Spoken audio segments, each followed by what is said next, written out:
Paz, queridos, boa noite. Pode se assentar por gentileza, fique à vontade, sinta-se em casa. Alegria poder estar com vocês de novo. Estivemos aqui de manhã hoje, falando sobre uma igreja relevante, é uma igreja que cumpre um propósito, né? E todos nós temos propósito. Queria que você abrisse sua Bíblia no Salmo de número 22. Salmo de número 22, verso 24. Salmo 22, 24.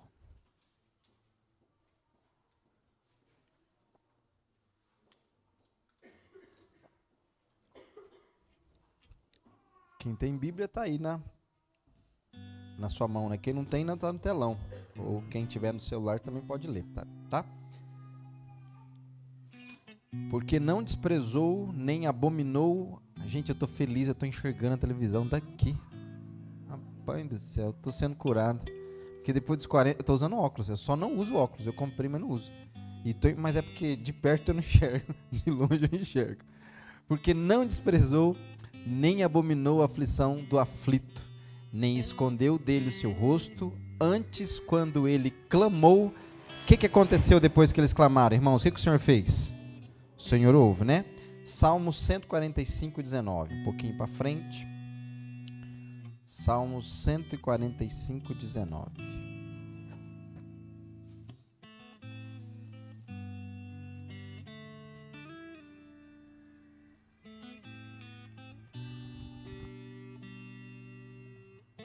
Ele cumprirá o desejo dos que o temem, ouvirá o seu clamor e o salvará. Provérbios 21, 13. E prometo que agora eu paro de ler, pelo menos por enquanto. Provérbios 21, 13.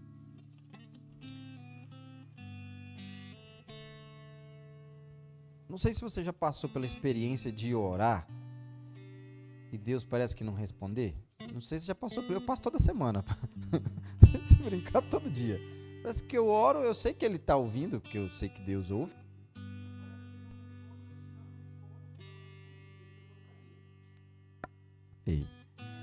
E aí eu tinha essa coisa na cabeça, né? Por que Deus não responde as minhas orações? Depois que eu li esse texto há muitos anos atrás, eu falei, nossa, será que é por causa disso? O que tapa o seu ouvido ao clamor do pobre, também clamará e não será ouvido. Dói até o coração quando eu leio isso, né? Pai, muito obrigado por essa noite, por esses irmãos e pela sua palavra. E que o seu Espírito Santo, que já habita em nós, nos traga luz daquilo que o Senhor deseja fazer em nossos corações, em nome de Jesus. Amém. Os irmãos podem se assentar. Nós lemos 3 textos que falam de clamor. Algumas traduções mais modernas trocam a palavra clamor por grito. São textos que dizem que o Senhor ouve quando as pessoas o clamam ou o Senhor ouve quando as pessoas gritam. Então nós estamos aí desde manhã, hoje, né? Falando desse tema que na verdade não é um tema da igreja. A igreja pode ter vários temas, mas missões não é um tema da igreja. Missões, na verdade, é a razão de existir da igreja. Missões é o carro-chefe de qualquer igreja, independente do que ela entenda do que é ser uma igreja. Uma igreja só é de fato mesmo igreja no contexto bíblico quando ela entende e ela tem uma consciência missional. Ter uma consciência missional vai mais além do que ter uma consciência missionária. Porque o que é uma consciência missionária? Eu venho de tradição batista. E o batista de tradição, ele tem uma consciência missionária. Desde as crianças, desde pequenininha, elas são treinadas, elas são ensinadas a ofertas missionárias. Eu lembro, na convenção a gente tem as campanhas anuais. Missões nacionais, missões estaduais, missões mundiais.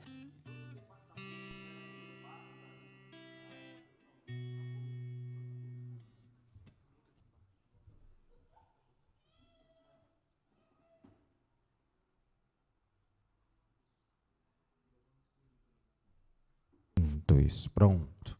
E todos nós, eu lembro desde pequeno que eu sou treinado a levar oferta para missões. O que é isso? Isso é uma consciência missionária que faz muito bem. Só que a consciência missionária leva a todos nós entender que missões é um momento, que missões é uma parte do ano, que missões é uma parte de uma programação que a igreja tem para o ano inteiro. Então tinha um certo período do ano que nós orávamos pelos missionários que estavam em outros países. Havia uma certa época do ano que a gente orava pelos missionários que estavam em outras cidades.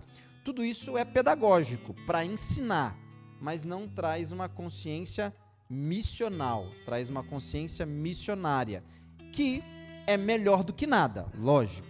Só que a consciência missionária, ela é uma consciência mais restrita, ela é uma consciência mais resumida, porque eu entendo que missões é um culto, uma vez no mês.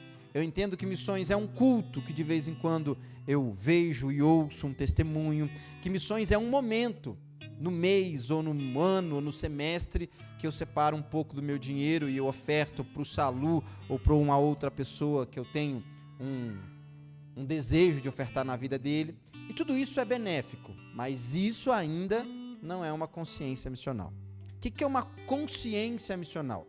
É que desde o dia que eu nasci de novo, que eu entendi o Evangelho e que Jesus veio morar no meu coração, a partir de então, o mundo missionário faz parte da minha nova natureza. Pastor, e o que é o mundo missionário? O mundo missionário nada mais é do que acreditar naquilo que Deus acredita, que, ou seja, Ele enviou o seu Filho para que todo aquele que nele crê não pereça, mas tenha vida. E isso não é uma vez na semana. Isso não é uma vez no mês. Isso é em todo tempo, em todo momento, é a respiração do coração de uma igreja que quer fazer a vontade de Deus. Uma igreja que não se envolve emocionalmente e espiritualmente com alcançar novas pessoas para conhecer Jesus, ela falha de maneira grave no seu propósito principal, porque o propósito principal da igreja é anunciar a salvação de Cristo Jesus. Amém, irmãos? A gente pode fazer um monte de coisa, mas se a gente não cumprir o nosso propósito missional de evangelização do mundo, nós estamos falhando na nossa essência. Meu irmão mais novo, se você me ouve, você já me ouviu falar isso outras vezes, que sempre que eu falo de missões eu não esqueço do meu irmão, porque para mim, para minha mente, ilustra muito esse sentido. Meu irmão, ele é muito talentoso, ele tem habilidade manual. Toda a habilidade manual da família ele pegou para ele e deixou nenhuma para mim. Se eu for consertar um cano, eu quebro o cano. Eu já tentei, não é que eu não me esforço, o cano piora. Se eu vou colocar uma torneira, o meu veda-rosca não funciona, de todo mundo funciona, fica pingando. Eu não tenho essa habilidade. Eu lembro que um dia eu cheguei no material de construção e falei assim, moço, o que um homem de verdade tem que ter em casa de ferramenta? Porque nem isso eu sabia. Ele foi falando, eu coloquei as coisas, eu levei para casa e eu tenho lá a caixa de ferramentas. Sabe quantas vezes eu usei? Nenhuma. Porque eu não tenho habilidade com aquelas ferramentas. Então eu já me contentei com isso. Porque meu irmão mais novo pegou toda a habilidade manual para ele. Tanto é que com as habilidades que ele tem, ele nunca fez curso, nunca fez nada, ele se tornou quase que um reformador de carro. Ele pega carro antigo, velho, acabado, e ele vai reformando os carros até ficar um carro novo e vende. Tudo aprendeu sozinho. E nessa habilidade dele, quando meu pai faleceu, nós somos 3 irmãos. São RRR, Rogério, Renato, Rafael. Tudo bonitinho, tudo com R. Eu sou o do meio e meu irmão mais novo é o Rafael. O mais velho é o Rogério, e quando meu pai falece, o Rogério está quase na idade maior, é o que aprende a dirigir primeiro, e como que uma herança emocional dos filhos, ele pega e adota o Fusca amarelo 1975 do meu pai, como se fosse meu próprio pai, e meu irmão tinha tantos ciúmes daquele carro, que enquanto ele morava conosco na mesma casa, ninguém tinha o direito de chegar perto do carro, porque ele amava aquele carro. Só que ele casa, vai embora, e o carro fica. Era a minha vez de herdar o Fusca amarelo 73. Só que eu já estava pelo mundo viajando, e aí meu irmão mais novo foi mais esperto que eu e pegou o Fusca para ele. Só que aí ele transformou o Fusca do meu pai, irmãos. Não é mais um Fusca 1973. É um Fusca 1973 modelo espaçonave. Tem luz de neon, teto solar, luz azul, suspensão a ar. Pra você ter ideia, nem tem chave, é no controle que liga o carro dele, gente. É um negócio fora do normal. Motor de Santana, ele é apaixonado naquele carro. Aí estou eu lá, na mesma casa onde nós crescemos, com a minha mãe, na época do MP3, e eu com o MP3 para ouvir, e aí fala assim: mãe, tem um som de MP3 que eu quero ouvir uma pregação e tal. Minha mãe nem sabia o que era MP3, falou assim: meu filho, não tem isso. Aí o Rafael, querendo dar uma de bonzão, fala assim: ó, vai lá e ouça, bonzão no bom sentido, que ele não é assim, ouça lá o MP3 no Fusca. Eu falei: gente, toca até MP3 esse Fusca, tinha até DVD na época, ouvi tudo.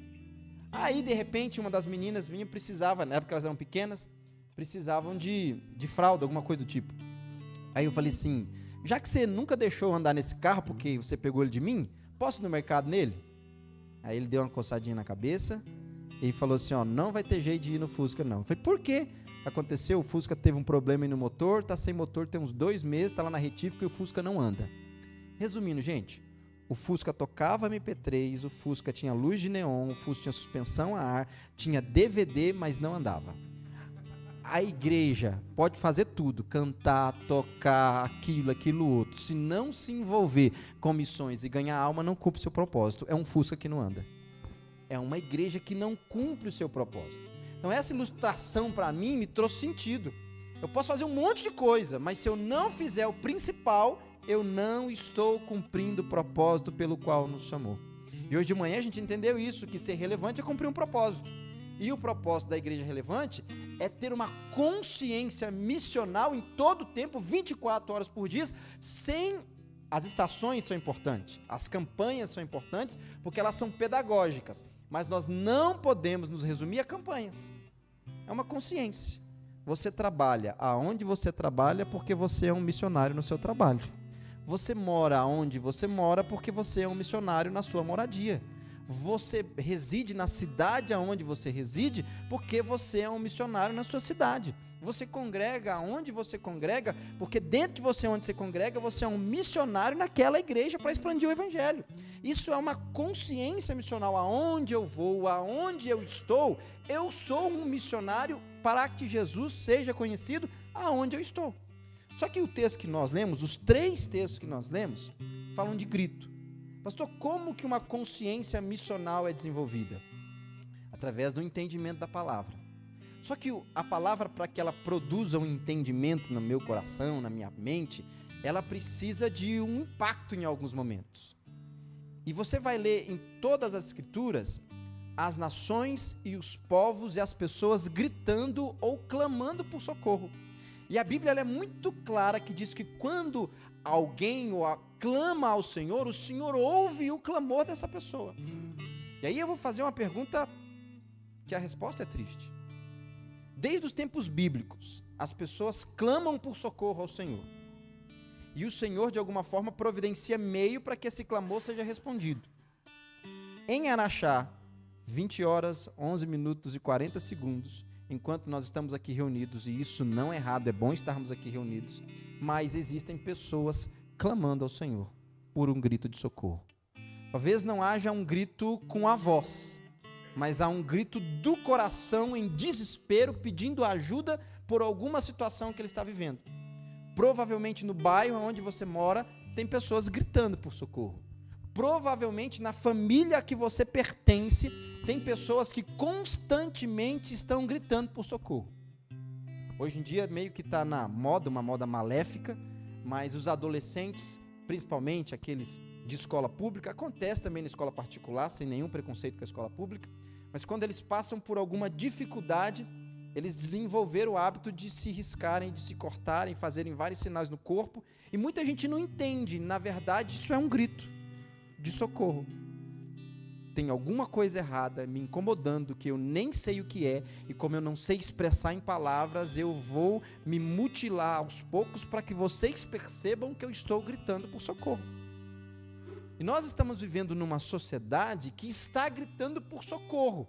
Não é por socorro tecnológico, não é por socorro financeiro, embora as finanças não estejam lá, essas coisas, mas o principal socorro que a nossa sociedade grita no momento é por um grito de socorro espiritual, dizendo: tudo que nós conseguimos nos últimos tempos não satisfaz o buraco que existe dentro do nosso interior. Não satisfaz a falta de paz, não satisfaz a falta de acolhimento que o ser humano tem dentro de si. Eclesiastes diz que Deus colocou a eternidade no coração do homem. Todo homem tem dentro de si um espaço que só o Espírito Santo de Deus pode preencher, e quando ele preenche, então ele conhece a plenitude, mas enquanto o Espírito não habita nessa pessoa, ela vai viver clamando por socorro. E nós estamos vivendo tempos onde a sociedade clama por socorro. Quer ver? Se a gente for ler Êxodo capítulo 2, versículo 23, vocês conhecem o texto, eu também conheço o texto que vai falar da libertação do povo de Israel. Diz que aconteceu depois de muitos nesses dias, morrendo o rei do Egito, que os filhos de Israel suspiravam por causa da servidão e clamaram, e o seu clamor subiu a Deus por causa da sua servidão. Mesmo contexto que a gente tinha naquela época é um contexto parecido com o nosso. As pessoas estão clamando por socorro. E o Senhor está ouvindo o clamor dessas pessoas. Sim ou não, gente? Olha que processo maravilhoso, digamos assim. Eu clamo por socorro. Você clama por socorro. Deus ouve o nosso clamor. Sim ou não, gente? Quando Deus ouve o nosso clamor, principalmente aqueles que são filhos do Senhor e pela cruz e através de Jesus, quando o Senhor ouve o nosso clamor, a intenção do Senhor é responder o clamor do seu coração, sim ou não? Só que Deus não responde num passe de mágica. Deus olha para a terra e agora procura um filho seu, para que esse filho seu seja a resposta de alguém que está clamando. Então, quando Araxá clama, enquanto as nações clamam, o Senhor está olhando para os seus filhos e procurando aqueles que estão com os ouvidos abertos e atentos à direção do Senhor, para que você seja a resposta do clamor de alguém. Então nós vivemos um momento que uma igreja relevante é uma igreja que tem propósito. E o que é uma igreja que tem propósito? É uma igreja que para ouvir o Senhor e começar a responder o grito da sociedade, responder o grito do clamor das nações da terra, ouvir o grito do clamor de onde o SALU vai ser enviado, ouvir o grito das nações da terra que estão clamando por socorro. E nós conhecemos o socorro que a terra precisa. Nós conhecemos o clamor que as pessoas precisam. Só que para que a gente seja a resposta, a gente tem que ouvir o que o Senhor tem para cada um de nós. Se a gente for ler Mateus capítulo 25, vamos ler ali, Mateus capítulo 25, verso 6. Mas à meia-noite ouviu-se o que, gente? Um clamor, um grito. O que eles gritavam? Aí vem o noivo, sai ao seu encontro. Olha Atos 16, versículo 9. E Paulo teve de noite uma visão em que se apresentava um varão da Macedônia e lhe rogava. Algumas traduções dizem lhe clamava, dizendo: passa a Macedônia e ajuda-nos. Olha Marcos capítulo 10, versículo 47. Marcos 10, 47. E ouvindo que era Jesus de Nazaré, começou a clamar e dizer: Jesus, filho de Davi, tem misericórdia de mim. Eu podia ficar aqui um tempão selecionando versículos de pessoas que clamaram ao Senhor. Tempão. E você ia perceber que em todo o contexto bíblico, quando alguém clama, o Senhor se levanta através de alguém para que esse alguém seja a resposta. Mas o que eu quero que você entenda e que eu entenda? O que é ter uma consciência missionária ou missional? É entender que eu sou a resposta para o clamor de alguém. Que eu sou a resposta para o clamor de um povo. Que você é resposta para um clamor de uma família. Que a Igreja Batista Manancial em Araxá é a resposta para o clamor de um povo em algum lugar do mundo. Tem um povo que está clamando por socorro, que vocês são a resposta.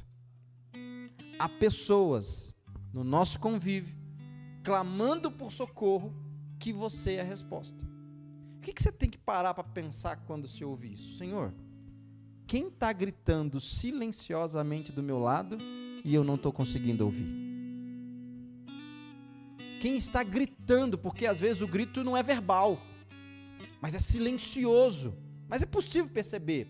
Só que no meio dessa agitação de vida, que eu brinco, quem não faz nada hoje faz muita coisa, porque quem mesmo não faz nada, ele fica o dia inteiro com a cabeça cheia de informação, porque hoje você tem na mão um telefone que te traz informação de todos os lados. Então quem não faz nada faz muita coisa, e mesmo não fazendo nada, fazendo muita coisa que não é produtiva, você perde a capacidade de ouvir os gritos silenciosos que estão ao seu lado.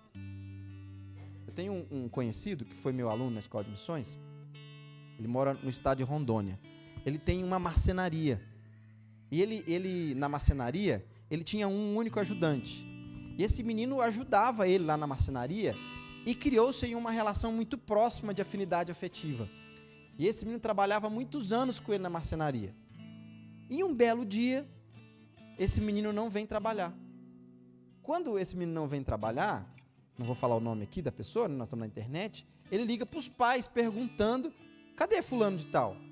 E aí, fulano de tal não foi trabalhar? Não, não foi trabalhar, ele saiu daqui de casa cedo, como que ele não chegou aí até agora?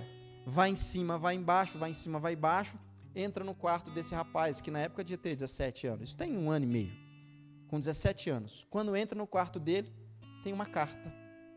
Quando pegam a carta, é uma declaração de suicídio, e dizendo o motivo por que ele ia suicidar, e o local que encontraria o corpo dele. E todo mundo num desespero vai até aquele local. E quando chega no local, ele está enforcado numa árvore. E aí o meu conhecido, meu aluno, o Jean, ficou vários meses em crise, porque ele falava assim: pastor, como que eu convivia com ele todos os dias, dormia na minha casa, comia da minha comida, e eu não percebi isso, pastor? Como que eu não percebi que não tinha alguma coisa certa dentro do coração dele? Como que eu não percebi, agora usando a minha linguagem, como que eu não percebi os gritos que ele estava dando em silêncio todo o tempo do meu lado? Se essa era a angústia do meu amigo, imagina a angústia dos pais desse jovem, que eram cristãos e nunca tinham percebido os gritos que esse jovem estava dentro de casa, através dos anos dando, por causa da correria do dia a dia. Então uma igreja que é relevante é uma igreja que é resposta, e uma igreja que é resposta é uma igreja que consegue parar e ouvir os gritos das nações, da sociedade, das pessoas, das famílias, dos jovens, das crianças, que é um grito, gente, que para nós, às vezes pode passar imperceptível pelas nossas distrações, mas é um grito que quase ensurdecedor diante de Deus, porque eles clamam e esse grito chega diante de Deus, e Deus procura pessoas para responder esse grito. Mas quando Ele olha para nós, Ele nos vê muito de nós, sinceros, mas distraídos. Sinceros, mas ocupados demais, fazendo um monte de coisa, menos cumprindo o propósito pelo qual foram feitos. Então quando o Senhor olha para nós, o Senhor não se desespera, porque Ele é Deus, lógico. Mas só numa linguagem pedagógica, Ele fica procurando em nós alguém que vai se desligar dessas distrações, que vai se desligar de tanta coisa que a gente faz, para parar e ouvir, não só o grito daqueles que estão gritando, mas o sussurro do Espírito Santo que está querendo te revelar quem está gritando e você não percebeu. Então é tão dolorido porque a nossa surdez é dupla. Ela é emocional porque não ouve o grito de quem está no nosso lado, mas ela é espiritual porque não ouve o clamor do Espírito clamando em nós para ouvir aquilo que devemos ouvir. Então nesse momento o Espírito Santo então tem que gerar em nós uma consciência missionária, e vez ou outra você vai ver tragédias, e essas tragédias poderiam ter sido evitadas, mas o Senhor acaba as usando para despertar o nosso coração para que isso não se repita. Tanto é que o Jean hoje, ele é uma pessoa muito mais atenta com seus filhos, com seus conhecidos, porque ele não quer passar de novo, falei o nome dele, ó, pela experiência de conviver com alguém e não perceber que tem alguma coisa errada e aquela pessoa estava gritando. Gente, porque quem sofre Presta atenção. Mesmo que esconda, não quer esconder. Ele quer ficar aliviado da dor. E ele vai emitir sinais.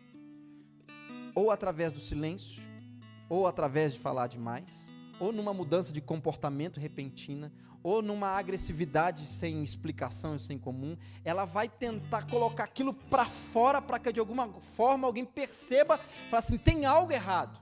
Só que, normalmente, a gente estava até conversando hoje com o pastor William à tarde, e ele me falando algumas coisas, e eu já ligando tudo com a minha mente, que a gente vai aprendendo em todo tempo, em todo momento. A gente, no nosso dia a dia, quando as pessoas sofrem e querem demonstrar que estão sofrendo, o nosso mundo religioso nos ensinou não a acolher quem sofre, mas punir quem sofre e dizer que ele é mais fraco porque está sofrendo.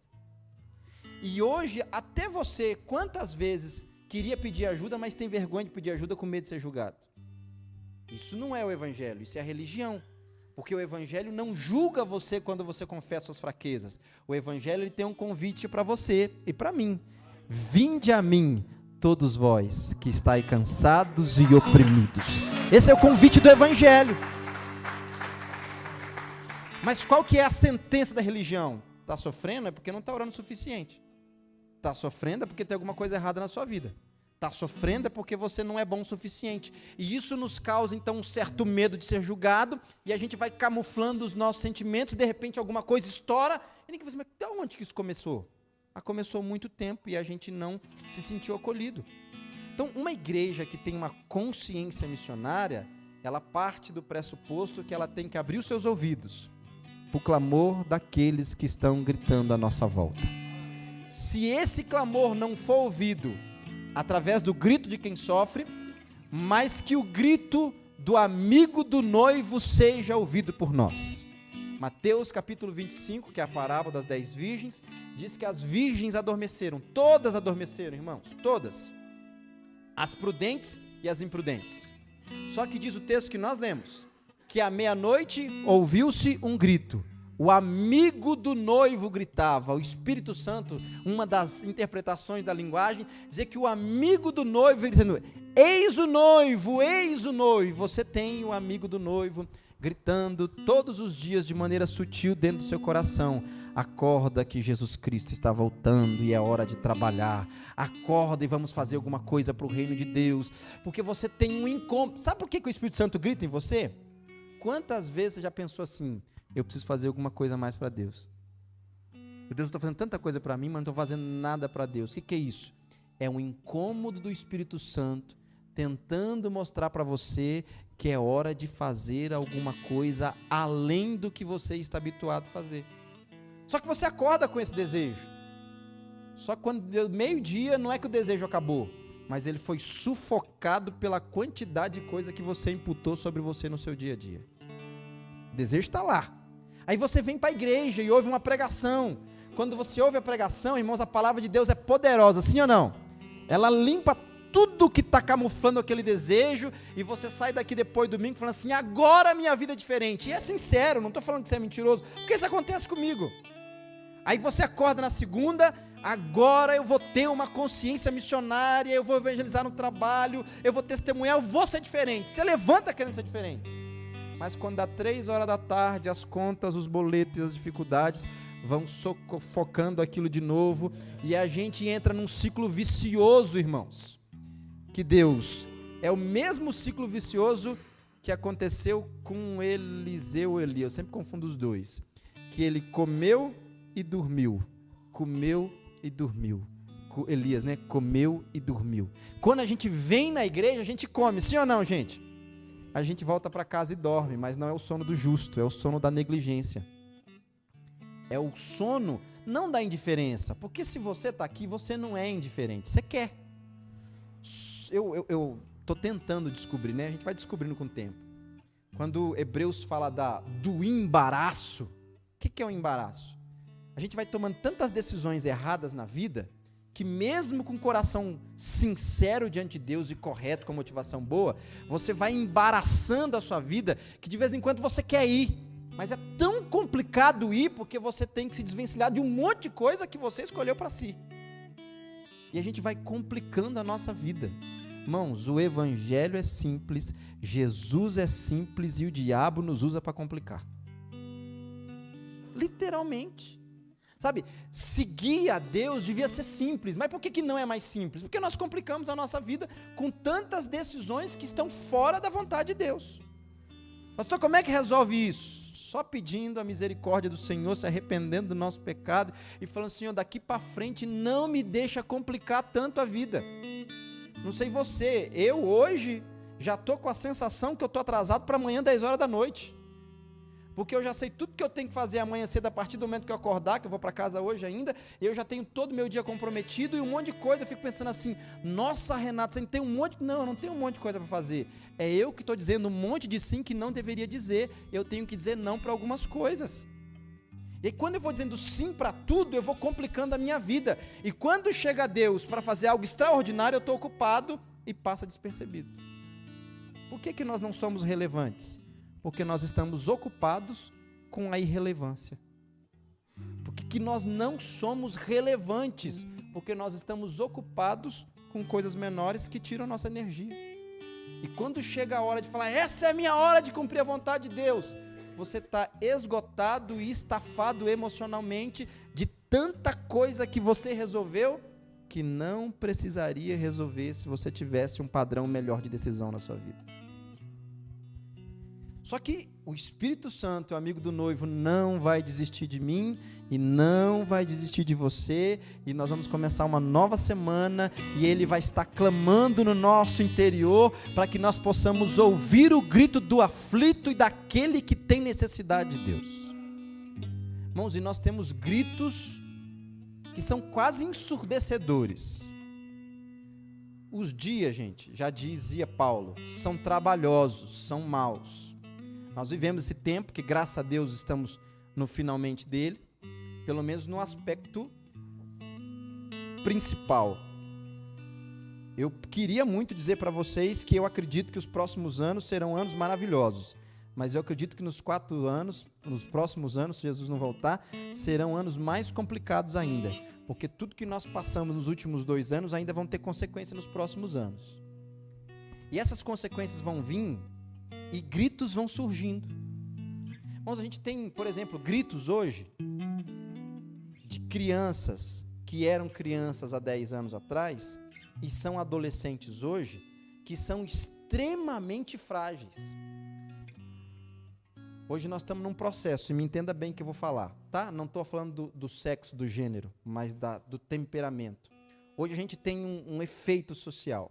A gente tem a feminilização do sexo masculino. Em que aspecto? Não estou falando de roupa e nem de trejeito. O homem é homem no aspecto bíblico porque ele tem uma visão, e se ele tem uma visão, ele toma decisão. Hoje a gente vê cada vez mais adolescentes confusos e indecisos, não sabem de nada na vida. Então ele vai perdendo a sua capacidade de decidir. Então você vai ter, nos próximos anos, cada vez mais rapazes do sexo masculino, confusos e indecisos, gritando porque não sabem o que fazer da vida. E a igreja não pode tampar o ouvido para esses meninos. E aí, como sobrecarga sobre o sexo feminino, a gente vê a mulher trazendo para si responsabilidade que não são delas, tendo uma força que elas não precisam ter, e vão se abatendo, e essas mulheres, que são adolescentes hoje, um dia serão mães, e nós teremos um colapso familiar maior do que nós temos hoje, que já começou a ser construído há muito tempo atrás. E as famílias estão gritando. Aí esse rapaz e essa moça casam. Graças a Deus porque se casaram. Mas o casamento deles vai entrar em crise, não porque eles não se amam e não porque Deus não queria. É porque eles estão confusos, fazendo papéis que não é um do outro e concorrendo um com o outro. E os casamentos cada vez mais se deteriorando, e a igreja não pode tampar os seus ouvidos para esse grito. Irmãos, a Bíblia é clara sobre o divórcio, eu tenho meu posicionamento. Mas uma coisa, a igreja não pode fechar os ouvidos. Nós temos um número de divorciados do Brasil gigantesco. Então é uma sociedade divorciada que está gritando por socorro. E a igreja, com as suas imposições, tem afastado essas pessoas dos cultos. É um grito. Nós temos hoje o grito daqueles que estão viciados na pornografia, estão viciados nas drogas, estão viciados no álcool, estão viciados em vários tipos de aspectos e estão gritando. A gente tem um grito, gente, que dói. Eu nunca passei por esse grito, graças a Deus, mas quem já passou diz que dói. É o grito da fome. Tem gente gritando com fome. A gente não precisa ir muito longe. Se você for em Belo Horizonte, a população de rua de Belo Horizonte, depois da pandemia, duplicou. Tem muito mais gente na rua hoje do que tinha antes. E com um agravante. A população de rua nacional era formada em mais de 70% de homens acima dos 17 anos. Predominante, homem 17 a 35 eram os homens que estavam na rua. Nos últimos mapas sociais que fizeram, a população de rua no Brasil está mudando. O número de mulheres aumentou assustadoramente junto com seus filhos. E eles estão gritando por socorro. Eles estão gritando, tem aqueles que não querem sair da rua? Tem. Eu fui em São Paulo esses dias, a Praça da Sé sempre teve morador de rua. Sempre. Desde que Praça da Sé é Praça da Sé. Mas, irmãos, está assustador a quantidade de famílias inteiras na rua, na Praça da Sé. Crianças recém-nascidas.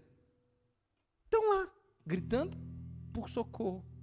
Esse dado que eu vou dizer, ele é antigo, mas não muda. Nós temos no mundo, né? As pessoas que vivem abaixo da linha da miséria e nós temos as pessoas que vivem acima da linha da miséria. As pessoas que vivem acima da linha da miséria é aquelas pessoas que comem com precariedade, que passam dificuldade de se alimentar, mas não irão morrer de fome. E a gente tem as pessoas que vivem abaixo da linha da miséria, que são as pessoas que não se alimentam, que se alimentam muito mal e que serão as próximas de morrer de fome. Abaixo da linha da miséria. Se você pegar só o continente africano, 800 milhões de habitantes, não dá 1 bi, dá 800 milhões. Todo o continente. Se você pega só o Brasil, mais ou menos 200 milhões de brasileiros. Estou facilitando a conta. A comida que 200 milhões de brasileiros jogam fora anualmente no Brasil, pegariam os que vivem abaixo da linha da miséria na África e os colocaria acima da linha da miséria. Ou seja, eles não precisariam morrer de fome se nós não jogássemos tanta comida fora. É um grito. A sociedade grita por fome. Graças a Deus, e vamos ficar felizes que a gente não faz parte desse grito. Amém, gente? Mas tem gente em Araxá que talvez está gritando. Eu sei que vocês têm, tá ali, ó, um sistema para trazer e alimentar essas pessoas. É bênção, não é, gente? Vamos ficar felizes por isso? Isso é uma bênção? Então bate palma para Jesus, o que vocês estão fazendo.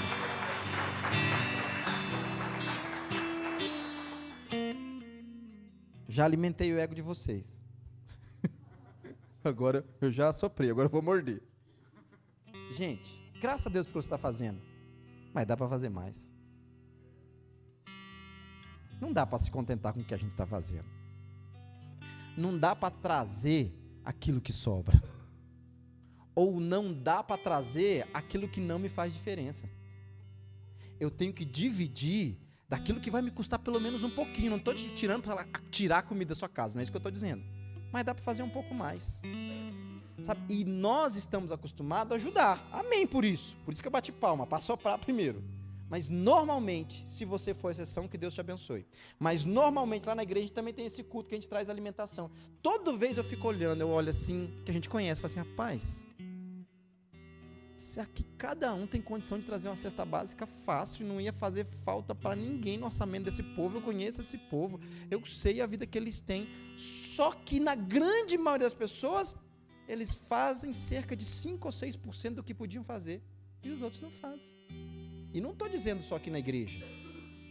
Eu tenho hábito meu, tá? Não é regra e não é bíblico.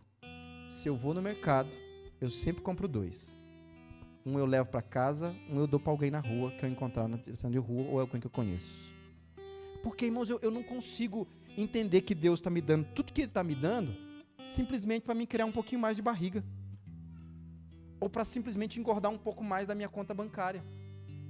tudo que Deus faz é proposital. Se Deus está me dando um momento em que eu posso ter dinheiro de sobra, essa sobra tem que ter um propósito. Quantas vezes o Espírito Santo, do jeito dele, que é doce, vou usar grito entre aspas, gritou no seu ouvido, liga para fulano de tal. O pensamento veio na sua mente e na ocupação e na correria do dia a dia você não ligou. De repente passou um dia ou dois, você ficou sabendo que ele passou por uma situação terrível e falou assim, por isso que eu lembrei dele. Só que você não fez nada com a lembrança. Era Deus tentando te usar para ouvir o grito de alguém. Quantas vezes você em oração, o Senhor inclinou seu coração para orar por alguém, você orou. Só que na distração da vida passou. Depois de algum dia você percebe, aconteceu isso com fulano, e você fala assim, nossa, Deus tentou me alertar e eu não vi. Irmãos, se a gente começar a ouvir os gritos do Espírito Santo no nosso coração, você vai ver que o número de almas sendo salvas, ele não multiplica, ele triplica, ele quadruplica, ele quintuplica, ele aumenta 10 vezes mais, porque se a gente vai ser resposta do grito das pessoas, sabe? E a gente tem que entender isso. Tem um grito que ele me incomoda, eu vou parar com esse grito. O da fome me incomoda, mas eu nunca passei, graças a Deus por isso. Talvez é o grito que mais me incomoda hoje, e eu já pedi para Jesus me dar condições de fazer alguma coisa por isso. E ele já me deu, eu já fiz alguma coisa, mas lá dentro eu preciso fazer mais, porque eu estou envolvido com isso. Tem um ritual que chama fanado. Depois você digita no Google, ritual do fanado. Ele acontece em quase todo o país onde o islamismo predomina como cultura. O que é o fanado? A menina chega na época de se tornar mocinha e ela tem o seu primeiro ciclo. Quando ela tem o seu primeiro ciclo, aquela menina já é prometida em casamento para alguém. Então trazem essa menina no meio da comunidade onde que ela mora e aí fazem uma festa regada a muita dança, muita bebida, muito álcool e muita coisa. E vem aqueles curandeiros, quanto mais antigo, mais curandeiro vai ter. Ele pega aquela menina e leva normalmente para o meio do mato, de uma floresta, para algumas árvores que eles consideram sagradas. E aquele curandeiro, junto com a família, começa a oferecer o sangue do primeiro ciclo àqueles ídolos a quem ele serve. E aí vem o que é mais terrível. Aquele curandeiro sem nenhuma asepsia, sem nenhuma limpeza, sem nenhuma noção de nada de bom, pega um instrumento cortante, cego, e vai mutilar o órgão genital da menina, para que ela não tenha prazer, porque eles acreditam que o sexo é para procriação, e eles mutilam aquela menina, e aquela menina é largada ali junto com álcool, junto com bebida, e eles voltam e vão ficar lá na tribo deles, lá dançando e comemorando, até o sangue estancar sozinho, e a menina voltar depois de alguns dias para a comunidade. Quando ela volta, ela vai ser dada em casamento. E muitas dessas meninas contam que quando estavam lá, elas recebiam visitas de demônios e mais demônios atormentando ela, e elas gritavam por socorro. E o Espírito Santo tem ouvido esse socorro, esse grito, há séculos, porque é um ritual de séculos. E há séculos o Espírito Santo vem para a sua igreja. Vamos ajudar a acabar com isso, vamos ajudar a acabar com isso, vamos ajudar com isso. E ele fala com a sua igreja. Quanto é que eu estou aqui falando disso hoje? Ele falando com a sua igreja. E a igreja acha isso terrível, como eu também acho. Mas quando chega na segunda-feira, esse grito vai ser sufocado pelas distrações do nosso dia a dia e você não vai lembrar mais do fanado. E o Espírito Santo vai ter que gritar domingo que vem de novo. E domingo que vem de novo. E domingo que vem de novo. E domingo que vem de novo. Até que um deles se levante e fala, Senhor, me usa. Nem que seja para acabar com uma dessas. Eu já conheci uma dessas meninas que se converteram. E ela conta que a situação é terrível, mas na conversão, quando a gente se converte, não há tristeza em contar. Mas ela conta suplicando. Pastor, como é que acaba com isso? Com a presença do Evangelho. Conhecereis a verdade e a verdade vos libertará. E temos muitos outros gritos, irmãos. Um outro grito que eu falei que era o último, mas eu lembrei de um outro agora. Que é um grito menos sofrido no aspecto emocional, mas é terrível no aspecto espiritual. Nós temos 7.151 línguas faladas no mundo, idiomas. considerando o dialeto, 7.151. Nós temos cerca de 2.000, é perto do número, se não alterou, é perto disso. Eu tenho 2.500 idiomas que tem a Bíblia igual a nossa. Novo e Velho Testamento bonitinho. E eu tenho cerca de mais de 1.500 com o Novo Testamento ou traduzido completo ou acabando. Ou seja, eu vou ter aí perto de 3.000 línguas nativas que ou não tem, ou tem pouquíssimas porções da palavra traduzida para aquele dialeto. As agências missionárias tinham um pacto, que era o Pacto 2025. Oh Deus, acelera, Jesus, porque não vai dar tempo. Que era de pegar essas pelo menos 2.000 principais idiomas e ter pelo menos o Evangelho de João traduzido para essa língua nativa. Então tinha um esforço entre todas as últimas agências. Isso é um pacto que tem mais de 25 anos. Só que nesses 25 anos, a gente não conseguiu avançar 20% do que a gente planejou. Por quê, pastor? Não tem vontade? Tem vontade. Mas faltam jovens, homens e mulheres vocacionados que se dediquem a Deus para um lugar aonde eles não conhecem, para aprender o idioma, montar uma gráfica, porque muito dessa língua, gráfica não, gramática, montar a gramática do texto para construir um texto, para traduzir. Isso é um trabalho demoradíssimo. E hoje em dia, a grande maioria dos pais já inculcam nos seus filhos fazer uma faculdade para ganhar dinheiro e ter dependência financeira. E aonde você vai achar um pai que fala assim, não, meu filho vai traduzir a Bíblia numa tribo nativa, ele vai dedicar 2 anos da vida dele lá. Se fala isso para um pai que fala, está amarrado, meu filho não. É o pensamento nosso. Meu filho não, que Deus levante outro filho, não o meu. Meu menino, minha menina, jamais. Enquanto isso, esses lugares mais remotos não conhecem Jesus como deveriam conhecer, porque eles não conseguem entender a verdade, porque eles não têm a verdade para ler. E o mais chato é que no Brasil você tem aí umas 557 versões, aí estou exagerando para brincar. E muito crente não lê a Bíblia ou só lê quando vem na igreja. E nem mais traz na igreja, porque agora tem no telão. Nada com telão, é tecnologia, é Bíblia também, tá? Mas não lê mais. Enquanto isso, gente, e agora eu prometo que paro. É que quando começa a falar de missão, minha cabeça vai voando. Enquanto isso, 2 coisinhas. Na Coreia do Norte, não tem Bíblia. Se tiver Bíblia, os caras pegam e matam. 4 gerações seguidas. Se não matar, tem que assinar um termo para matar essa história de Bíblia. Os sul-coreanos que estão do outro lado da tradução querem mandar porções da Bíblia para lá. Então eles fazem os balões bíblicos. Eles pegam balões, páginas da Bíblia, enrolam, colocam nos balões. Numa determinada hora do dia, quando o vento sopra para a direção que eles querem, eles soltam balões em determinados lugares e os balões vão para o lugar, para a fronteira, para o outro lado, onde não tem muita fiscalização, porque se tiver fiscalização, é lógico que o soldado vai perceber, e passa para o outro lado. E os crentes escondidos que estão do outro lado vão seguindo os balões. Quando os balões caem, eles chegam nos balões e pegam as porções bíblicas e pegam aquelas porções e levam para onde eles cultuam escondido, e aí eles vão ter ali alguns versículos da palavra para saber a Bíblia. Enquanto isso, nós temos 4, 5, 6 Bíblias em casa e não damos devido valor a ela. Ou então, isso na Coreia do Norte. Quantos testemunhos vocês vão ouvir, e verdadeiros, de um pastor africano? Por que africano? Porque a cultura é menor, a pobreza é maior, então muitos deles não sabem ler. Só em Moçambique, o índice de analfabetismo é de 70% da população. Só aprendeu a ler quem foi na escola, e só quem foi na escola são os mais novos. Os mais antigos não foram na escola. Então, eles se convertem. E glória a Deus porque eles se converteram, amém, gente? Mas não sabe ler. Só que ele quer ensinar a Bíblia. Sabe o que ele faz? Pega a bicicletinha dele se tiver, ou então se não tem, perna para que te quero, sai da vilinha dele, vai até a cidade mais perto. Eu conheci um que andava 70 quilômetros, até chegar em Nampula.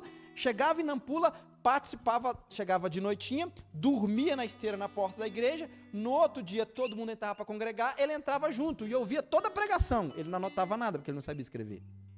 Ouvia tudo que o pastor falava. Acabava o culto, comia alguma coisa ali que os irmãos davam para ele, voltava, ia levar aí 1 dia ou 2 dias para chegar no seu lugar de novo, pregava tudo o que ele tinha ouvido, só aquilo ele sabia. Fazia semana que vem, Lá ia ele de novo ouvir o culto, para depois trazer. E ficou nessa transição vários anos, até que Deus levanta alguém que dá uma bicicleta, que dá uma moto, que é um paliativo. Que o que Deus queria levantar mesmo era um missionário, que fosse lá onde ele mora, que ensinasse a ler e escrever, ensinasse a Bíblia para ele, formasse ele nos conhecimentos básicos da Bíblia, e falasse assim: vai meu filho, prega o evangelho agora que você está preparado. Só que isso não acontece porque a gente não quer largar a nossa vida aqui para se dedicar a uma consciência missional. Irmãos, não é todo mundo que vai fazer isso, não precisa se sentir culpado, tá? Mas a gente pelo menos tem que ajudar quem quer fazer. O problema, você sabe por que todo missionário transcultural passa 3 meses no Brasil, e se o ano tem 12, e ele passa 3 aqui, então ele passa 9 lá. Sabe por que ele passa 3 meses no Brasil e 9 meses no campo? Alguém já se perguntou por quê? Porque se ele passar 12 meses sem vir no Brasil, a igreja esquece dele e ele morre de fome. Então ele tem que voltar aqui de 9 em 9 meses para divulgar o trabalho dele, para levantar recursos para voltar, porque senão ele não consegue fazer o trabalho dele. Então, pastor, eu sou culpado de não ir lá? Não, você não é culpado de não ir lá, porque se Deus não te chamou para ir lá, beleza. A nossa culpa não é de não ir lá. A nossa culpa é de aqueles que foram chamados para ir lá ter que voltar aqui para a gente lembrar que ele existe, porque a gente esquece dele, porque a prestação da Casa Bahia ficou maior do que a oferta missionária. Isso é uma questão nossa.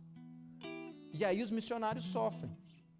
Estados Unidos, todo mundo que diz que é um país pós-cristão, parará. Mas todo missionário que eu conheço, o sonho dele é ir nos Estados Unidos. Por quê?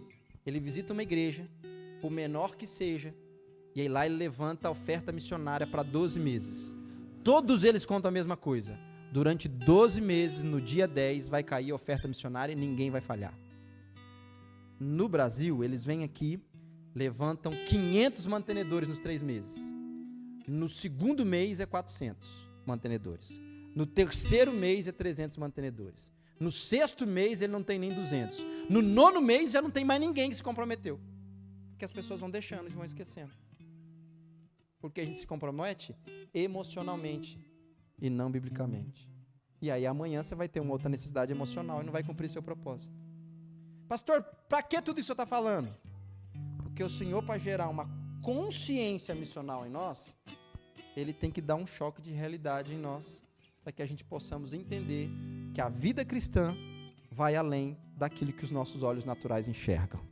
A vida cristã vai muito além do que nós estamos vendo. E Deus vai nos usar para ser uma igreja relevante em Araxá, em Minas Gerais, no Brasil e nas nações da terra, em nome de Jesus. E os gritos que estão à nossa volta, o Espírito Santo vai nos ajudar a ouvir todos eles em nome de Jesus Cristo de Nazaré.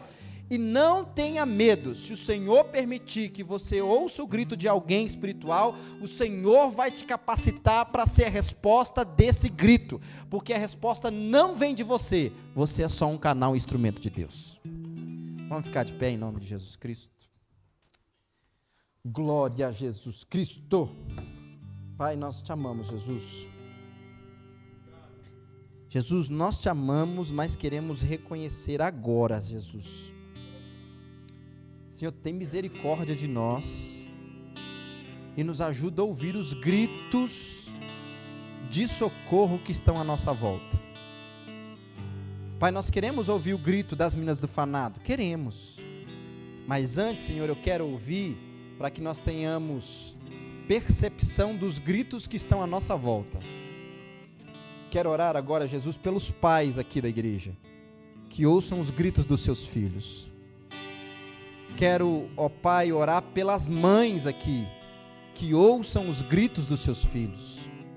Quero orar, Senhor, pelas esposas, que ouçam os gritos silenciosos do seu marido, dizendo que tem alguma coisa errada. Quero olhar pelos maridos, que ouçam o grito da sua esposa. Quero orar, Senhor, por nós, que como parentes que somos de alguém, que não tenha que vir, Senhor, alguém de fora para ouvir o grito da nossa família, mas que os nossos ouvidos estejam atentos e que sejamos uma resposta do Senhor na nossa casa, na nossa família, no nosso trabalho, na nossa cidade, Jesus. Pai, Araxá grita. Ó Deus, nesse momento dessa cidade tem gente gritando, tem casamento acabando, tem pessoa pensando em suicídio, tem crime sendo cometido, tem violência doméstica sendo cometida, tem gente desempregada, tem gente que não sabe o que vai comer amanhã. Deus, não nos deixa viver uma segunda-feira sem ouvir o grito de alguém que precisa. Pai, eu quero te pedir que amanhã essa igreja seja uma resposta a dezenas de pessoas que vão passar no nosso caminho. Dezenas de pessoas que vão passar no nosso caminho necessitadas de uma resposta do Senhor. Pai, eu declaro que aqui nós temos dezenas de respostas em nome de Jesus. Eu declaro que esse homem, que essa mulher vai ser uma resposta do Senhor para alguém nessa cidade amanhã, meu Deus. Eu declaro, Senhor, que os empecilhos, os embaraços do dia a dia não vão ensurdecer o nosso ouvido espiritual, não vão ensurdecer o nosso ouvido emocional. Nós ouviremos amanhã o grito daqueles que sofrem e que estão ao nosso lado, meu Deus. Deus nos livra de viver uma segunda-feira sem ser a resposta para alguém. Nos livra. Amanhã, hoje ainda, queremos ser uma resposta do Senhor, papai. Deus, e consequentemente, nós seremos como igreja uma resposta a todo aquele que clama ao seu nome, Senhor. Nós seremos uma resposta àquelas meninas do fanado, nós seremos uma resposta, Senhor, ao Salu que está sendo treinado para voltar para o seu povo. Pai, o grito daquele povo será ouvido por essa igreja, e essa igreja é a resposta daquele povo. Eu declaro em nome de Jesus Cristo, meu Deus. Pai, nos ajuda a nos desembaraçar para cumprir o seu propósito, Senhor. Nos ajuda, Senhor, a não só desembaraçar, mas a também não complicar daqui para frente. Senhor, queremos desenvolver um estilo de vida simples, Senhor, não no aspecto econômico, mas no aspecto espiritual, Senhor. Queremos ser pessoas que o Senhor fala e a gente atende, porque temos simplicidade no coração, Deus. Ajuda-nos, ó Deus. E que tudo que nós ouvimos hoje à noite e hoje de manhã, que seu Espírito nos lembre durante a semana. Obrigado, Senhor, porque temos uma igreja. Obrigado, Jesus, porque um monte de gente hoje está reunida, querendo ouvir sobre como enriquecer e sobre como prosperar em teu nome. Obrigado, porque nós estamos envolvidos hoje aqui, ouvindo como agradar e fazer o teu reino crescer. Só isso, Senhor, nos mostra que nós temos boa intenção, Jesus. Então nos ajuda no nosso coração. Queria que você colocasse sua mão no seu coração para a gente encerrar. E com as suas palavras você vai falar assim: Senhor, me ajuda a ouvir os gritos que eu tenho que ouvir essa semana. Comece a pedir isso para o Espírito Santo por alguns instantes, em nome de Jesus.